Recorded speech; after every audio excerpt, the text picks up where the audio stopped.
మీకు ఈ వీడియో నచ్చినట్లయితే మా వీడియోని లైక్ చేయండి, సబ్స్క్రైబ్ చేయండి. మళ్ళీ వాళ్ళ దగ్గరికైతే వాళ్ళ నాన్న వచ్చేసి, ఎందుకు మళ్ళీ నువ్వు ఇంత పెద్ద పని చేశావు, మళ్ళీ నీకు బిడ్డ పుట్టగానే మళ్ళీ ఎందుకు ఆ పాపని ఇచ్చేసావు అని అలా అడగగానే, మళ్ళీ బిడ్డలు పుడతారనే నమ్మకంతోనే తనకి ఇచ్చేసావా మళ్ళీ అనైతే వాళ్ళ నాన్న అడుగుతూ ఉంటాడు. ఆ మాటలు వినగానే అక్కడ ఉన్న మళ్ళీ, అవును నాన్న అందుకే ఇచ్చేశాను అని అంటుంది. ఆ మాటలు వినగానే వాళ్ళ నాన్న మాత్రం, నువ్వు ఎంత పెద్ద పని చేశావు తెలుసా అని అడుగుతూ ఉంటాడు. మళ్ళీ పిల్లలు పుడతారన్న గ్యారంటీ ఏంటి అని అయితే అడుగుతూ ఉంటాడు. ఆ మాటలు వినగానే అక్కడున్న మళ్ళీ ఒక్కసారిగా షాక్కి గురవుతూ వాళ్ళ నాన్న వైపుకు చూస్తూ ఉండిపోతుంది.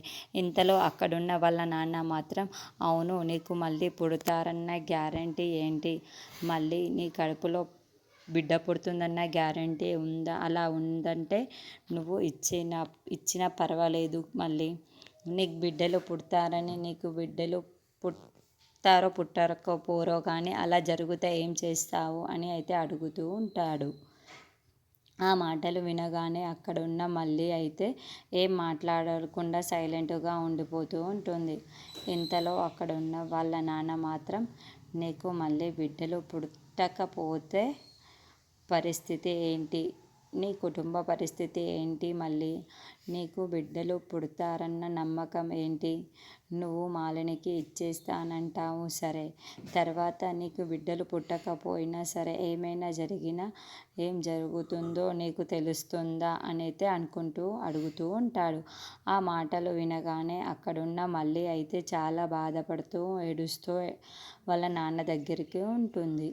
ఇంతలో అక్కడున్న వాళ్ళ నాన్న మాత్రం, నువ్వు చాలా పెద్ద తప్పు చేస్తున్నావు, మళ్ళీ నీకు మళ్ళీ బిడ్డలు పుట్టరేమో అనైతే చెప్తూ ఉంటాడు. ఆ మాటలు వినగానే అక్కడున్న మళ్ళీ మాత్రం చాలా బాధపడుతూ ఉంటుంది. ఇంతలో అక్కడున్న గౌతమ్ మాత్రం పోలీస్ ఆఫీసర్ ఇంటికి వస్తూ ఉంటాడు.